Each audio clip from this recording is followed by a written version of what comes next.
வாங்கிக்கோமா கண்ணுலயே அந்த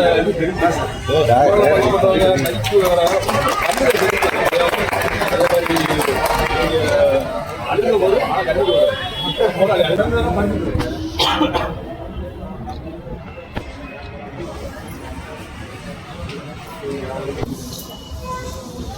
வரும். மக்கள் கையில தான் அது இருக்கு. ஸோ அவங்க மக்கள் கொண்டாட்டு இருக்காங்க. இப்போ வந்து சென்னையில் நிறைய நான் நேற்று இரவு ஷோஸ் எல்லாமே ஹவுஸ்ஃபுல்லாக இருக்கு. ஸோ கொஞ்சம் கொஞ்சமாக மக்கள்கிட்ட இந்த செய்தி போக போக போக ஒரு நல்ல படம் வந்திருக்கு. ஒரு ஒரு ஒரு த்ரில்லர் படம் தான்.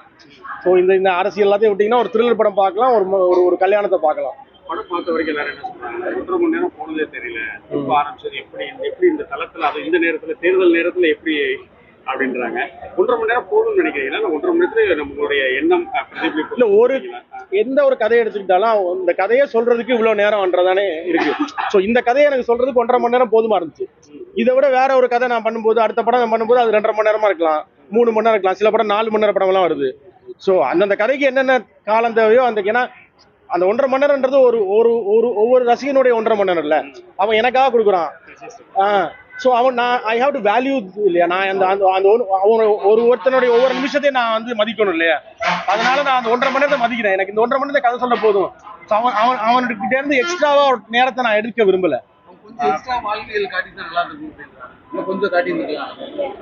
இப்ப இன்னொரு கதை வரும்போது இருக்குல்ல, இன்னொரு படம் வரும்போது மொத்தமா அந்த இது வந்து அந்த ஒரு வீட்டோட அந்த இரவோட கதை மட்டும்தான். ஆனா அந்த வாழ்க்கையை காட்டுறதுக்கான பல கதைகள் இருக்கு. இப்போ போருக்குள்ளேயே ஒரு காதல் கதை இருக்கு, போருக்குள்ளேயே ஒரு ஆக்ஷன் இருக்கு. ஸோ இதெல்லாம் நம்ம நிறைய படம் பார்த்துருக்கோம்ல. அப்போ அந்த கதையில் வரும்போது இன்னும் வாழ்வியல் இன்னும் விரிவா வரும்.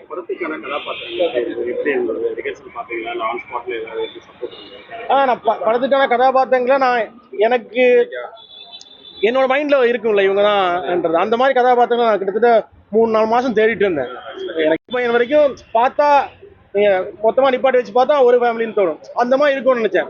ஏன்னா சில படங்கள்லாம் பார்த்தா அப்பா ஒரு மாதிரி இருப்பாரு, அம்மா ஒரு மாதிரி இருப்பாங்க, இந்த மாதிரி இருக்கும்ல. அந்த மாதிரி இருக்கக்கூடாது. அந்த ஃபேமிலி பார்த்தா அந்த ஃபேமிலின்னு தோணணும்.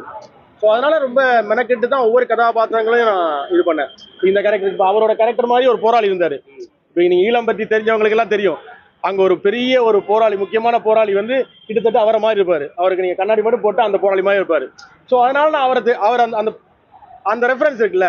நம்ம வந்து ஈழம் பத்தி நம்ம இவ்வளவு காலம் ஈழம்னு பேசிட்டே இருக்கோம்ல தமிழ்நாட்டுல.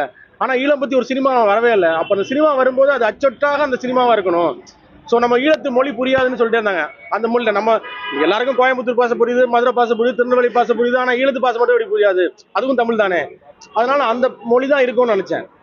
ஆனா இப்ப எல்லாருக்கும் புரியுது. இப்ப தியேட்டர்ல வந்து ஒவ்வொரு டயலாக்கும் கை தட்டுறாங்கன்னா அது எப்படி கை தட்டுறாங்க? அந்த ஈழ மொழி புரிஞ்சிச்சு இல்ல. அதுவே எனக்கு ஒரு பெரிய வெற்றியா நான் உணர்றேன். எந்த இடம் அதிகமா நீங்க எதிர்பார்த்திருப்பீங்க ஒரு இடத்துல இந்த இடம் அப்படின்றதுக்கா, இல்ல எதிர்பார்க்காத இடத்துல? நான் அப்படி எதிர்பார்த்தல. இந்த இடத்துல கிளாப் வரும்லாம் எதிர்பார்க்கல. ஏன்னா நம்ம ஒரு படம் பண்றோம்ல, அது ஒரு ரசிகனை வந்து அவன் தான் தீர்மானிக்கிறான் எல்லாத்தையுமே. அந்த படத்துல எங்க கைதட்டணும், ஏன்னா ஒவ்வொருத்தருக்கும் ஒவ்வொரு இடத்துல இது கனெக்ட் ஆகும். ஸோ அதனால எனக்கு நான் போர் பத்தி சொன்ன இடம் வந்து எனக்கு ரொம்ப முக்கியமான இடம் ஆச்சு. இன்னைக்கு நம்ம போருக்குள்ள இருக்கோம்ல, இன்னைக்கு உலகமே போருக்குள்ள இருக்கு. எங்கேயோ ஈரான்ல நடக்கிற சண்டைக்கு வந்து நம்ம ஊர்ல மாட்டுத்தாவணியில இறங்கினோம்னா அந்த அண்ணன் சொல்றாரு, தம்பி போண்டாலாம் போறது இல்ல, கேஸ் பிரச்சனையா இருக்கு. அப்ப நம்ம மாட்டுத்தாவணில எப்ப இறங்கினாலுமே வந்து போண்டா இதெல்லாம் சாப்பிட்டு அப்படிதான் போற வழக்கம் இருக்கு. ஸோ காலகாலமா நம்ம மாட்டுத்தாவணில சாப்பிட்ற போண்டா நமக்கு இல்லாம போச்சு. அதுக்கு காரணம் 3000 கிலோமீட்டருக்கு அங்கால இருக்கக்கூடிய ஒரு ஊர்ல நடக்கிற போர். ஆனா அந்த ஊருக்குள்ளேயே போற நினைச்சுன்னா அதுதான் இந்த படம். 3000 கிலோமீட்டருக்கு அந்த பக்கம் இருக்கிற போருக்கே நமக்கு இங்க ஊர்ல போண்டா கிடைக்கலன்னா, அப்ப அந்த ஊர்ல இருக்கக்கூடிய மக்களுக்கு அந்த போர் என்னெல்லாம் செய்யும்? இப்ப நம்ம அந்த போருக்குள்ள ஒரு மக்கள் வாழ்றாங்கல்ல. இப்ப நம்ம சாதாரணமா ஏதோ சண்டை நடக்குதுன்னு வீடியோ கேமே கடந்து போயிடும். ஆனா அப்படி கிடக்க முடியாது. ஸோ அந்த போர் நமக்கு வந்துருச்சுன்னா என்ன ஆகுன்றது இருக்குல்ல. ஸோ அதுதான் அப்போ எனக்கு அந்த டைரக்ட் தான் இருந்துச்சு. அதுல வந்து அவர் சொல்லுவாரு, இந்த போரோட நாங்க வந்து இறுதி வெற்றிக்காக சண்டை பிடிக்கிறோம்னு அந்த ராணுவ கேப்டன் சொல்லுவாரு. அப்ப சொல்லுவாரு, போர்ல இறுதி வெற்றின்னு ஒண்ணே கிடையவே கிடையாது அப்படின்னு நான் தான் சொல்றேன். எனக்கு அது ரொம்ப முக்கியமான ஒரு இதுவா தெரிஞ்சுச்சு. ஸோ அப்பதான் அந்த ராணுவம் சொல்ற, ஆமா நம்ம எதுக்குன்னே தெரியாம போர் பண்றோம், we are fighting for nothing அப்படி சொல்லுவாங்க. இந்த இது எனக்கு ரொம்ப பிடிச்சமான விஷயம். இது வந்து உலகளாவிய எல்லாத்துக்குமே, நம்ம உலகமே எனக்கு போருக்குள்ள இருக்குல்ல. இந்த போரோட வெற்றி என்னன்னு கேள்வி இருக்குல்ல, ஒண்ணுமே கிடையாது. ஸோ அடிப்படையில் உங்களுக்கு எந்த ஊரு, நீங்க எந்த பக்கம்? அடிப்படையில் எந்த ஊரு, என்ன படிச்சிருக்கீங்க, எவ்வளவு எக்ஸ்பீரியன்ஸ் இருக்கு? நான் பிறந்ததெல்லாம் யாழ்ப்பாணத்துல. ஸோ ஆமா, அந்த படத்தை பார்த்தீங்கன்னா இந்த படத்துல குட்டி பையன் நான் தான். என்னோட அனுபவத்திலிருந்து கதை தான் அது. ஒரு மண்ணின் மைந்தனா உங்களுடைய அந்த வாழ்வியலும் அந்த தாக்கத்தையும் கொடுத்துருக்கீங்க ஒரு சந்தோஷம். ஆமா, உண்மையா இப்ப நம்ம தமிழ் சினிமாவில் வந்த நிறைய மைல்ஸ்டோனை உருவாக்கின டைரக்டர் இருக்காங்கல்ல, முக்கியமான படங்கள் தமிழ் சினிமாவில் சொன்னா அவங்க எல்லாருமே தங்களுடைய வாழ்க்கையிலேருந்து தங்களுடைய கதையில சொல்லணும்னு தான் வந்திருக்காங்க. ஸோ அப்படிதான் நானும் என்னோட கதையை சொல்லணும்னு நினைக்கிறேன். ஸோ அந்த படங்கள் தமிழ் மக்கள்கிட்ட இப்போ நீங்கள் பெரிய ஹிட் படங்கள்லாம் பார்த்தீங்கன்னா அவங்க தங்களோட கதையை எப்பெல்லாம் சொன்னாங்களோ அந்த படங்கள் எல்லாமே வெற்றி அடைஞ்சிருக்குல்ல. அப்போ என்னோட கதையை நான் சொல்லியிருக்கேன், அது மக்கள் ஏற்றுக்கொண்டு இருக்காங்கன்றத நான் சொன்ன மாதிரி. ஈழத்தமிழ் பேசினா இங்கே புரியாதுன்னு நிறைய படங்கள்ல ஈழத்தமிழை மாற்றி பேசிட்டு இருப்பாங்கல்ல. ஆனால் இன்னைக்கு புரிஞ்சு கை தட்டுறாங்க. நீங்கள் சொல்றீங்களே பல இடங்களில் கிளேப் பண்ணுறாங்கன்னு சொல்றீங்களா, அப்போ தமிழ் புரிஞ்சிச்சு இல்லை, அதுவே முதல் வெற்றி தானே.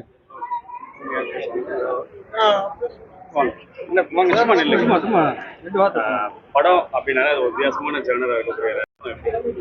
ரொம்ப ரொம்ப ஹாப்பியா இருந்தது. நடிச்சோம் அப்படிங்கறத விட அந்த கேரக்டரா வாழ்ந்தோம் அப்படிங்கறதா வந்து ரொம்ப கரெக்டா இருக்கும். ஏன்னா அது வீட்டுக்குள்ள இருந்த ஒவ்வொரு கேரக்டர்ஸுமே வந்து யாருமே நடிக்கல. எல்லாருக்குமே வந்து ரியல் லைஃப்ல நம்ம வந்து ஒரு அத்தை மாமா சித்தி நம்ம ஃபேமிலியில இருக்கிறவங்களை எப்படி ஃபீல் பண்ணுவோமோ அந்த மாதிரி தான் ஃபீல் பண்ணியிருக்காங்க. ஸோ அந்த எமோஷன் உங்களுக்கு நீங்க பார்த்துருப்பீங்க இல்லையா, அது உங்களுக்கு எவ்வளவு தூரம் கனெக்ட் ஆயிருக்கும் அதுலயே உங்களுக்கு தெரிஞ்சிருக்கும்னு நினைக்கிறேன். பொதுவாக இந்தியா இலங்கை அப்படி நீங்க கேள்விப்பட்டிருப்பீங்க, ஊடகங்கள்ல பேப்பர்ல பார்த்ததுக்கும் அந்த நிஜத்திலேயே அப்படியே ஒரு சுச்சுவேஷன்ல இருந்தப்ப எப்படி இருந்தது? ஆமா, நம்ம ஈஸியா நியூஸ்ல பார்க்கும்போது பெருசா வந்து ஒரு தாக்கம் இருக்காது. பட் அதே வந்து ஒரு சீனா அந்த இடத்துல இருந்து பண்ணும்போது நமக்கு வந்து சீன் பண்ணி முடிச்சதுக்கு அப்புறம் கூட உள்ள ஒரு ஃபீல் வந்து இருந்துட்டே இருக்கும். இந்த மாதிரி ஒரு சுச்சுவேஷன்ல தான் இவங்க வாழ்ந்துருக்காங்களா, நம்ம நடிக்கும் போதே நமக்கு இவ்வளவு ஃபீல் இருக்கு, அப்ப இருக்கு நிஜமாவே இருந்தவங்களுக்கு எந்த மாதிரி ஒரு ஃபீல் இருக்கும் அப்படின்னு நினைச்சு ரொம்ப கஷ்டமாவே தான் இருக்கும். அங்க இருக்கக்கூடிய மக்கள் இதெல்லாம் பார்த்ததுக்கு அப்புறம் இப்ப யதார்த்தமான இந்த இதெல்லாம் பார்க்கும்போது மக்கள் சொல்லும்போது எப்படி இருக்காது? இந்த மாதிரி ஒரு படத்துல நடிச்சது நிஜமாவே ரொம்ப ஹாப்பியான ஒரு ஃபீலிங். அவங்க வந்து எங்க கூட கனெக்ட் பண்ணிக்க முடியுது, நாங்க வந்து அந்த பீரியட்ல இருந்த மாதிரியே இருக்கு அப்படின்னு சொல்லும்போது இன்னும் ஹாப்பியா இருக்கு. ஸோ நார்மலா மற்ற சினிமா ஸ்டார்ஸ் பண்ற இந்த கேரக்டர் அவங்க சொல்லும்போது எப்படி யோசித்தீங்களா, இல்லை ஓகே இதை பண்ணணும்டா அப்படின்னு களத்துல பண்ணணும்டா அப்படின்னு உடனே. ஸோ அடிப்படையில் இப்போ மதுரை ஆடியன்ஸ்க்கு என்ன சொல்றாங்க உங்களை பார்த்துட்டு, என்ன எப்படி இருக்குது? இங்கே நிறைய கிளாப்ஸ்லாம் இருந்தது, நிறைய டைலாக்ஸ் கிளாப்ஸ்லாம் பண்ணாங்க. ஸோ ஆடியன்ஸோட உட்காந்து பார்க்குற ஃபீல் வந்து ரொம்ப வேற மாதிரி இருக்கு. ஸோ இன்னும் நிறைய பேர் வந்து தேட்டருக்கு வந்து பாருங்க, உங்களுக்கு கண்டிப்பா படம் பிடிக்கும், உங்களை டிசப்பாயிண்ட் பண்ணாது எந்த விதத்துலயும். ஸோ கண்டிப்பா தேட்டர் வந்து பாருங்க. ஆமா, எனக்கு டயலாக் கம்மி. சரி, உங்களுக்கு பிடிச்சது டயலாக் ஏதாவது? அந்த லாஸ்ட் டயலாக் சொல்லிடுவா. ஸோ இதுல வந்து அது சொல்லாமான்னு எனக்கு தெரியல. ஸோ அதுல ஒரு டயலாக் இருக்கும், என்னன்னா கேப்டன் வந்து லாஸ்ட் சாரி சொல்லும் போது தாத்தா கேட்பாங்க எத்தனை பேர்கிட்ட சாரி சொல்ல போறீங்க அப்படின்னு. அது என்னோட ஃபேவரட் டயலாக், எனக்கு ரொம்ப பிடிச்ச டயலாக். தேங்க்யூ.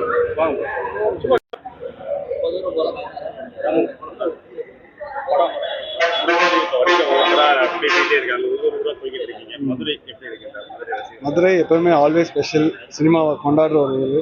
ஸோ இப்போ இந்த ஷோவை பார்த்தவங்க எல்லாருமே ரொம்ப எமோஷ்னலாக வந்து பேசினாங்க. ஸோ இதை வெளியில் இன்னும் நிறைய மக்களை கொண்டு போய் இந்த படத்தை இன்னும் பிரபலப்படுத்துங்கன்னு தான் நான் கேட்குறேன். நான் இதுக்கு முன்னாடியே சின்னதாக ஒரு ஷார்ட் ஃபிலிம் மாதிரி ஒரு ஈழத்தை பற்றி ஒன்று பண்ணியிருக்கோம். அதில் ஆல்ரெடி ஒரு அனுபவம் இருக்குது.